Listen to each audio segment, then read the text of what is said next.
युवक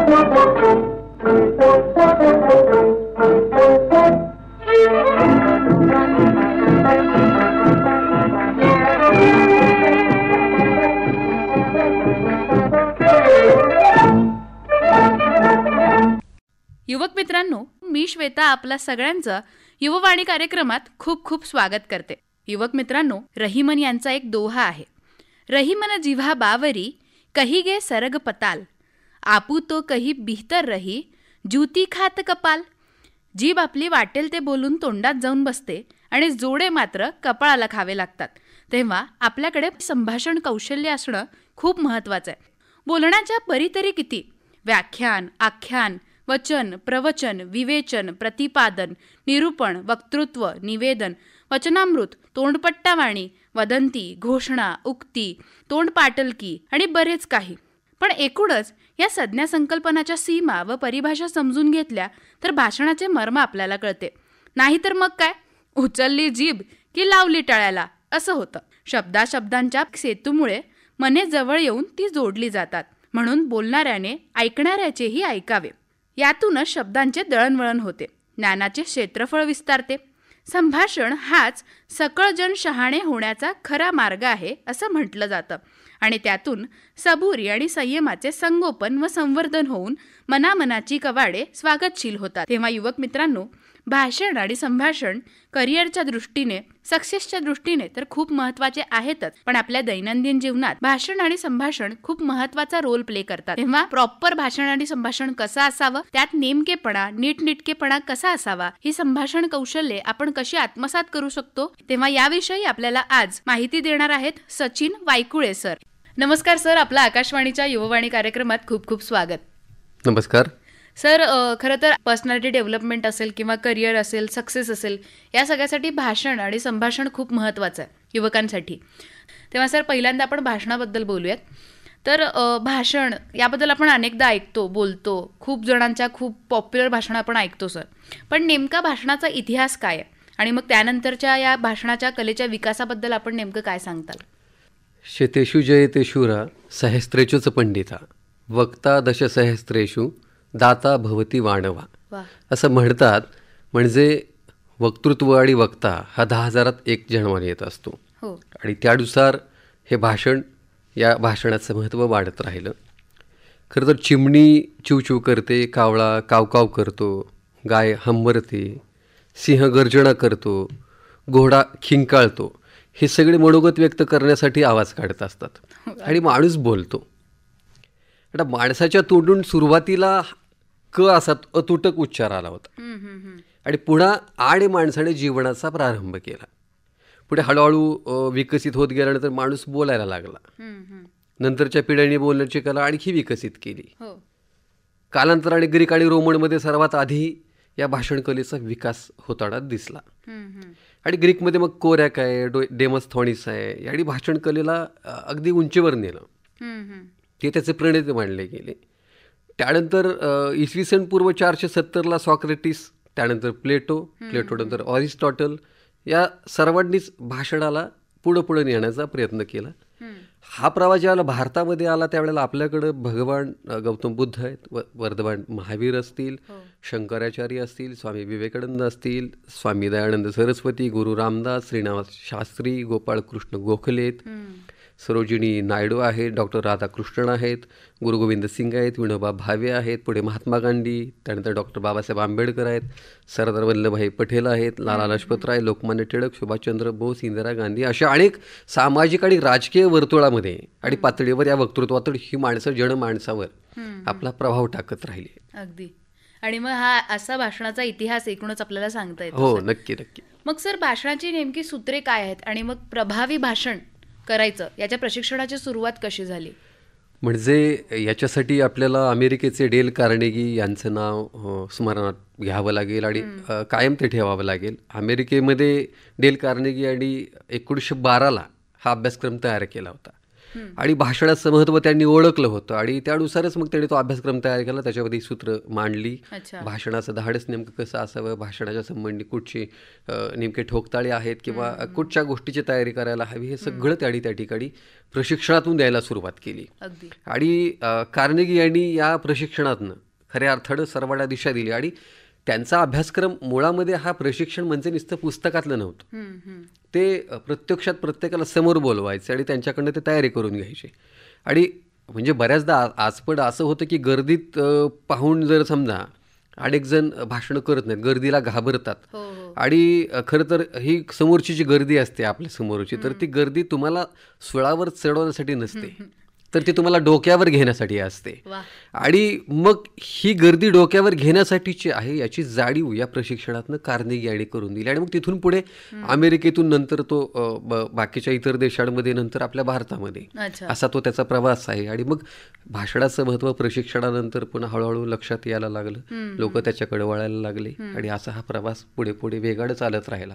तो इथंपर्यंत पुढे आला, तो आमच्या बार्शीपर्यंत. आणि मग मी त्यात प्रशिक्षण द्यायला सुरुवात केली. वा, छान वाटतं सर ऐकून की असा इतिहास होता, असं प्रशिक्षण मिळत राहिलं. पण आजकाल ज्याप्रमाणे तुम्ही म्हणालात की समोरच्या गर्दीला खूप घाबरतात लोक किंवा असं खूप काही होतं, पण युवकांना भाषण या क्षेत्रात खूप इंटरेस्ट असतोच. पण मग प्रभावी भाषणं कशी असावी हे आम्हाला आमच्याकडून जाणून घ्यायला आवडेल. खरं तर युवकांचा हा काळ मोबाईलचा नाही आहे. युवकांचा आताचा काळ हो भाषणाचा आणि संभाषणाचाच आहे. मुळामध्ये तुम्ही किती भाषणं करता, शिवाय किती वेळाची ती असतात, याला काडीचंही महत्त्व नाही. मात्र समोरील श्रोत्यांवर तुमच्या भाषणाचा प्रभाव किती पडतो याला अधिक महत्त्व असतं. भाषणात सुरुवातीला परिणाम असावा आणि ते परिणामकारक करण्याकडे वक्त्याचं लक्ष असलं पाहिजे. भाषण सुरू झाल्यावर जितक्या लवकर तुमच्या विषयाच्या गाभ्यात तुम्हाला प्रवेश करता येईल तितका तो करावा. भाषणाचा हा मौल्यवान नियम मानला जातो. म्हणजे तुम्हाला उदाहरण द्यायची असतील तर प्रभावी भाषणामध्ये विवेकानंदांचं उदाहरण घेता येईल की 11 सप्टेंबर 1893 शिकागोला विवेकानंदांनी भाषण केलं होतं. आणि विवेकानंदांनी जी भाषणं केली त्या भाषणाच्या बाबतीमध्ये अनेक जण खोलात गेलेच नाहीत. आणि त्यांचं भाषण जाणून घेण्यासाठी अनेकांनी खरं तर आळस केला असं मी म्हणेन. कारण विवेकानंद आणि बंधूंनो आणि भगिनींनो अशा आपल्या भाषणाची सुरुवात केली असं सांगितलं जातं. वास्तविक तसं नाही आहे ते. तर विवेकानंदांनी तिथली सुरुवात केली होती ती my sisters and brothers in America, म्हणजे भगिनींनो आणि बंधूंनो अशी ती सुरुवात होती. आणि दुसरी गोष्ट त्याच्यातली सांगायची की विवेकानंदांच्या भाषणाचा उल्लेख होतो, पण ते प्रभावी का आहे तर त्यांचं भाषण काही मिनिटांचं, साधारणतः 2 ते 2.25 मिनिटांचं ते भाषण होतं. आणि त्या भाषणामध्ये त्यांनी एक श्लोक सांगितला होता आणि तो श्लोक त्याचं विश्लेषण त्यांनी केलं होतं की रुचिणा वैचित्र्यात रुजिकुटील नाणापत जुषाम नृणाम एको गम्यम त्वमसी पैसम अर्णव यू, हा त्यातला श्लोक होता. आणि त्याचं विश्लेषण असं साधारणतः 2 ते 2.25 मिनिटाचं ते भाषण होतं. पण त्याचा प्रभाव इतका पडला की आजही लोक त्या भाषणाकडं तितक्याच प्रभावी भाषण म्हणून पाहतात. मग सर, ज्याप्रमाणे आपण सांगितलं की नेमकेपणा असला पाहिजे, म्हणजे भाषण आपण किती वेळ बोलतो, काय बोलतो हे महत्त्वाचं आहे, किती वेळ बोलतो हे महत्त्वाचं नाही आहे. तर मग भाषणातील प्रभाव यासाठी कोणत्या गोष्टींकडे वक्त्यांनी अधिक लक्ष दिलं पाहिजे? त्या गोष्टी खरं तर खूप काही गोष्टी महत्त्वाच्या आहेत. परंतु प्रभावी भाषणाच्या मध्ये मी एक उदाहरण तुम्हाला नक्कीच सांगेल की म्हणजे ज्या वेळेला अमेरिकेचे पॅट्रिक हेनरी हे वकील होते आणि ते वक्तेही होते, म्हणजे मला स्वातंत्र्य द्या अन्यथा मरण तरी द्या. हेनरीच्या या भाषणाची इतकी चर्चा झाली की ते जागतिक स्तरावरचं अत्यंत प्रेरणादायी असं भाषण ते मांडलं जातं. आणि त्यांनी एका भाषणामध्ये असं सांगितलं होतं, मी त्यांचा प्रभाव कसा असतो बघा भाषणाचा, की त्या एका भाषणामध्ये हेनरी असं म्हणतात की खोट्या आशेवर जगणं हा मानवी स्वभाव आहे. आम्ही सत्याकडे डोळे झाक करतो आणि एका मोहिनी जलपरीचे संगीत ऐकत राहतो, पण तीच आम्हाला पशु बनवते. मला मार्ग दाखवणारा एकच दिवा आहे, तो म्हणजे माझा अनुभव. आता हा जो प्रभाव आहे, म्हणजे हा प्रभाव पडला पाहिजे. कीर्तन आपण सर्वांनी संत गाडगे महाराजांची कीर्तन ऐकली तर आचार्य की आत्रे यांनी मराठी माणसं आणि मराठीमध्ये आपल्या पुस्तकात खूप सुंदर संदर्भ दिला की प्रभाव कसा असला पाहिजे. की त्या ठिकाणी गाडगे महाराजांचं कीर्तन एका 55 वर्षीय माणसाने ऐकलं आणि ते कीर्तन ऐकल्यानंतर तो बाहेर आला आणि त्याने अशी प्रतिक्रिया दिली की गाडगे महाराजांच्या प्रभाव अधोरेखित करणारी ती प्रतिक्रिया होती. तर तो असं म्हणाला की माझी आतापर्यंत 54 वर्ष वाया गेली अरे वा. आणि 55व्या वर्षी माझी आजची रात्र ही कीर्तनासाठी होती आणि ती सार्थकी लागली. आतापर्यंत हे सगळं वाया गेलं. इतका प्रभाव तो असला पाहिजे मुळामध्ये आणि तो असतोच. आणि तो भाषणामध्ये जर असला तर तुम्हाला ते श्रोते जिंकत येतात. आणि तुम्ही जो काढण म्हणालात की बाबा कुठच्या गोष्टीकडे लक्ष दिलं पाहिजे. आणि खरं तर भाषणापूर्वी भाषा येते, भाषेतील शब्द ह्याचं महत्त्व वक्त्यानं ओळखायला हवं आहे. बरोबर. आणि शब्दशक्ती आधी जिथं आपण काय करतो आत्मसात करण्या बाबतीमध्ये खूप आळसही करतो. शब्दशक्ती त्यांनी आधी आत्मसात करावी पूर्णपणे. हे तुकाराम महाराज म्हणतात की बाबा महाघरी धण शब्दांचीच रत्ने, शब्दांचीच रत्ने यत्न करू. शब्दच्या आमच्या जीवाचे जीवड, शब्दे वाटू धणजण लोका. अगदी. म्हणजे शब्दाचं महत्त्व तुकाराम महाराजांनी अधोरेखित केलं आहे. म्हणजे विचार, भावना, अनुभव, कल्पना व्यक्त करण्याचं साधन, तसेच अर्थछटा नेमकेपणाने व्यक्त करण्यासाठी भाषेवर प्रभुत्व असावं लागतं. आणि भाषण शिकण्यापूर्वी म्हणजे तुम्हाला वाटतं की प्रभावी भाषण व्हावं असेल किंवा खूप चांगलं भाषण व्हावं असं वाटत असेल तर मला असं वाटतं की त्याच्यापूर्वी भाषणाचा पूर्वीचा क्रम आहे श्रवण करणं, ऐकणं. ज्याला उत्तम ऐकता येतो तो उत्तम बोलू शकतो. आणि श्रवण केल्यानंतरचा पुढचा जो क्रम आहे तो वाचनाचा आहे आणि मग भाषणाचा आहे. म्हणजे उठला आणि माझं भाषण प्रभावी होईल आणि झालं पाहिजे असा आठास कोणाचा असेल तर तो चुकीचा आहे. बरोबर.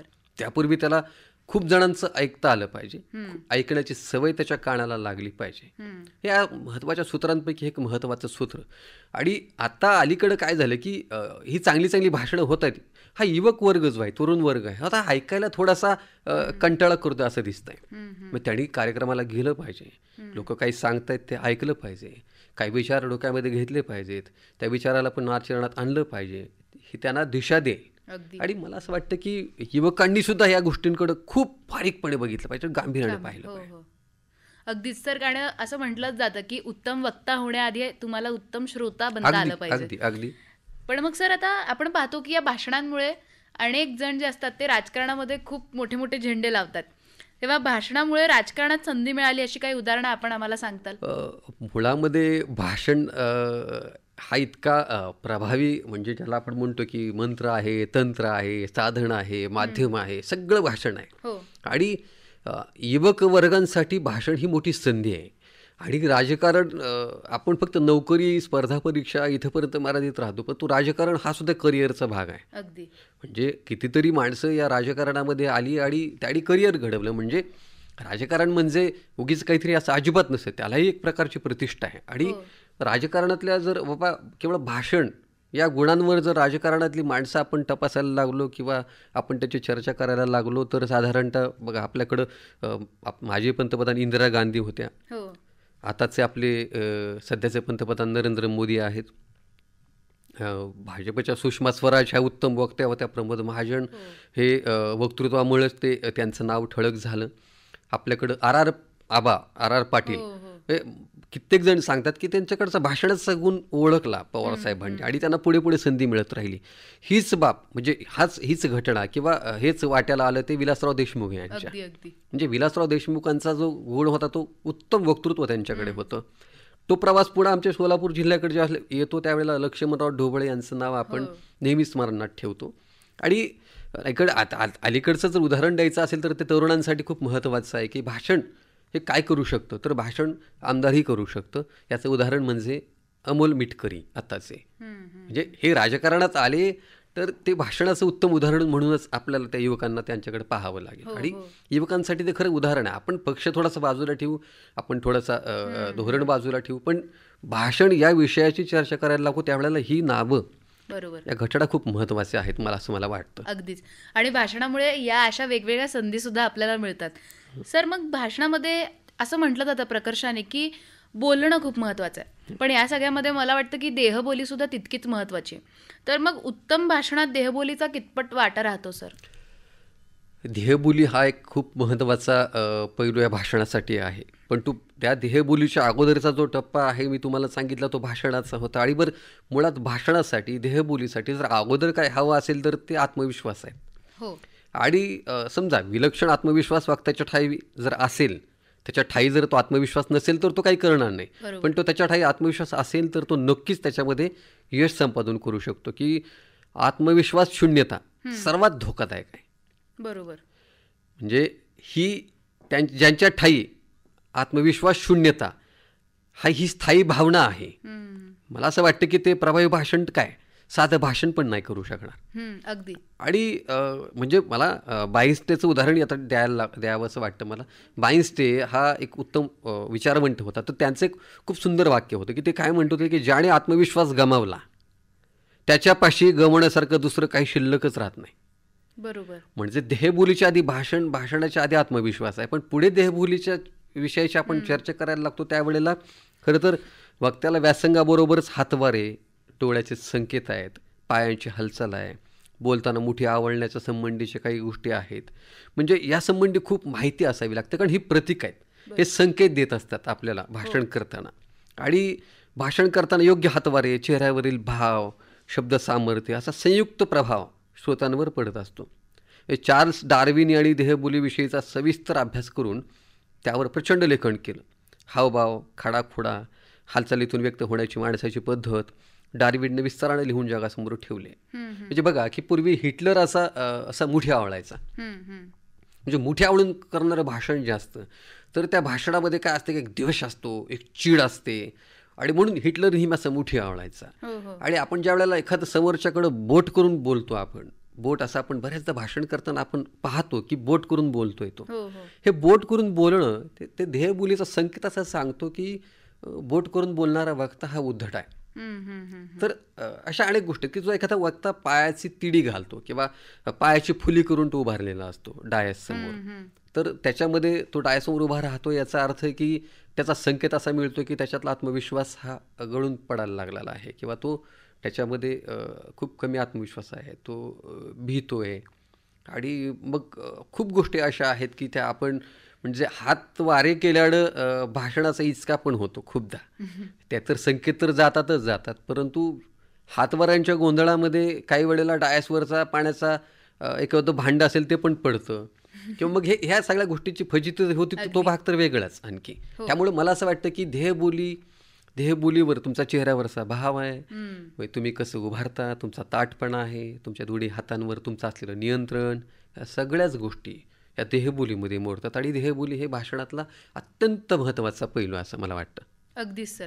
आणि सर आता आपण भाषणाबद्दल बोललो, त्याचप्रमाणे सक्सेस, करिअर आणि पर्सनॅलिटी डेव्हलपमेंटसाठी संभाषणसुद्धा युवा पिढीसाठी तितकंच महत्त्वाचं आहे. तर संभाषणाची आजच्या काळातली गरज आणि उपयुक्तता याबद्दल आपण काय सांगाल?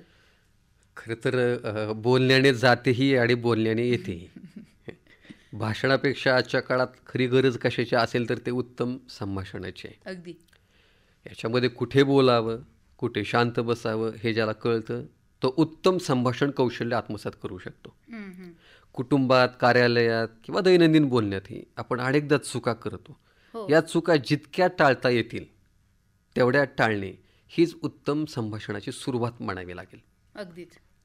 शिवाय एकदम गप्प बसणं आणि वाचाळ असणं हेही धोक्याचं आहे. बरोबर.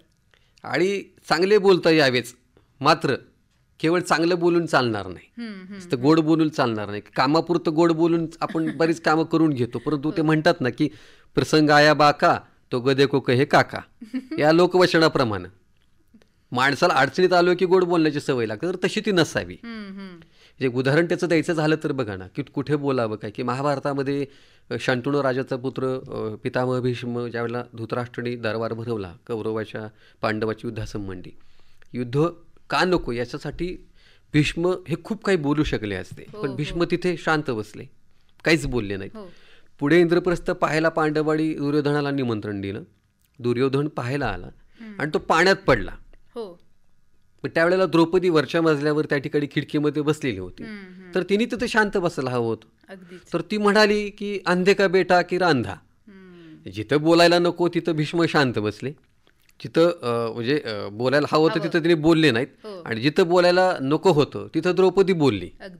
आणि ह्या सगळ्यांमध्ये हे संभाषण जे आहे ना मुळामध्ये, आता अशी अनेक उदाहरणं देत आहेत आपल्याला. बघा, एक रशियातलं एक खूप सुंदर उदाहरण आहे बरं का संभाषणाच्या संबंधीचं, की रशियामध्ये पहिल्या निकोलसनं काय केलं की रेल एव नावाचं एक नेता होता. त्यावेळेला बंड वगैरे ह्या सगळ्या गोष्टी चालू होत्या आणि त्याला फाशीची शिक्षा ठोठावली होती. फासाचा दोर गाळ्यामध्ये लटकावत रेल येव ह्या वधस्तंभावर चढला. चोर दरवाजा हटवल्यावर रेल येव डगमगला, पण फाशीचा दोर मध्येच तुटला आणि रेल येवला फाशी न मिळता तो जमिनीवर कोसळला. आता दोर तुटल्यावर दैवी संकेत म्हणून त्या काळी काय करायचं की जीवदान द्यायचे. पण खाली पडल्यावर खरं तर रेल्वे आणि शांत बसायला हवं होतं. तर तो रेल्वे खाली पडल्यावर त्या ठिकाणी आला आणि तो काय म्हणाला, पहा रशियात कसलीच सुव्यवस्था नाही, म्हणजे राज्यकर्त्यांना धड एक दोर देखील बनवता येत नाही. आता दरम्यान बारगळलेला फाशीचा संदेश घेऊन इन नावाचा सेवक त्या ठिकाणी निकोलसकडे गेला. निकोलसला ही बातमी कळल्यानंतर तो संतापला आणि तरीही क्षमापत्राची त्यांनी तजवीज केली आणि त्याच्यावर त्यांनी स्वाक्षरी करायला अशी तो क्षमापत्र समोर घेतलं. पण अशी स्वाक्षरी करण्यापूर्वी निकोलस इनला म्हणाला की बाबा तो रेल्वे पडला खाली, त्याला ते दोर तुटली, त्यावर त्यांनी काही प्रतिक्रिया वगैरे दिली का? तर ते म्हणाले हो. तो म्हणाला की रशियात पक्का दोरखंड कसा बनवायचा हे देखील त्यांना ठाऊक नाही. यावर पुन्हा निकोलस म्हणाला की ठीक आहे, असे असेल तर आपण त्याविरुद्ध सिद्धता करू आणि त्याचे म्हणणे चूक आहे हे साबित करू. दुसऱ्याच दिवशी रेल्वेला फाशी दिली निकोलसनी. म्हणजे तो तुटल्यानंतर शांत बसायला हवा होता, तर तो तिथे बोलला. त्यांनी खरं तर शांत बसायला हवं होतं. आणि म्हणजे या सगळ्यांमध्ये काय खूपदा काय होतं की आपण आवश्यकतेपेक्षा खरं कमी बोलायला हवं आहे. आणि म्हणजे असं जर केलं तर त्याचा सखोल अर्थ आणि जबरदस्त ताकद ध्वनित होत असते. आणि कमी बोलल्याने म्हणजे बघा ना, कमी बोलतो आपण, तर कमी बोलल्याने आपसुकच काय होतं की मूर्खपणाचा धोकाही टळत असतो. शिवाय जिथे आपण बोलतो तिथे समोरच्या व्यक्तीवर आपल्या बोलण्याचा प्रभाव पडला पाहिजे. जिभेवर नियंत्रण ठेवता आलं पाहिजे, कारण जो जीभ जिंकेल तो जग जिंकेल असं म्हणतात. आणि युवकांनी याच्याकडं अत्यंत गांभीर्यानं आजच्या घडीला पाहिलं पाहिजे. युवकांसाठी ही खूप महत्त्वाची गोष्ट आहे संभाषण. आणि युवकांनी ते आत्मसातच करायला हवं कोणत्याही परिस्थितीमध्ये, कारण आज त्यांना अनेक क्षेत्रामध्ये करिअर करायचं आहे. बरोबर. आणि त्यांचा अबोला स्वभाव, त्याचा मितभाषित स्वभाव किंवा त्यांचं बोलणं यांना पुढे घेऊन नाही जाणार. नेमक्या ठिकाणी नेमकेपणानं आणि प्रभावीपणे त्यांना बोलता आलं पाहिजे. याच्यासाठी हे खूप महत्त्वाचं आहे. आणि कुठे बोलावं आणि किती बोलावं हे परफेक्ट जर कळालं तर मग उत्तम संभाषण. नक्की अगदी खरं आहे. तर मग सर, उत्तम संभाषणाची अनिवार्यता पर्सनॅलिटी डेव्हलपमेंटसाठी असेल, ज्याप्रमाणे तुम्ही आता म्हणालात की वेगवेगळ्या क्षेत्रात करिअर करायचं असेल, या सगळ्यासाठी मग उत्तम संभाषणाची अनिवार्यता याबद्दल आपण काय सांगताल? भारतीय संस्कृतीमध्ये व्यक्तिपरायणता अधिक पटीनं रुजली आहे आणि ती तशी रुजली असल्यानं सार्वजनिक आणि कौटुंबिक जीवन समृद्ध झालं. बरोबर. मात्र अलीकडे हे प्रमाण घटत चालल्याचं दिसतंय. याचं कारण काय की अधिक मित्र व स्नेही हे कमी होत चालले. आणि हे जे आहेत हे कमी होण्याचं कारण जे आहे तर त्याच्यातला एक भाग आहे तो संभाषणाचा आहे. किंवा आपण ते करतच नाही. संभाषणाच्या बाबतीमध्ये मुळामध्ये आपण बेफिकीर राहिलो आहोत. आणि याची अनिवार्यता का आहे? कारण तुम्हाला आता खूप मोठी स्वप्न आहेत तुमच्या उराशी, तरुणांच्या, युवकांच्या. आणि त्यांच्या उराशी जर ते स्वप्न घेऊन पुढे जात असतील तर मला असं वाटतं की त्यांनी आता इतकं बोलायला हवं आहे आणि चांगलं बोलायला हवं आहे.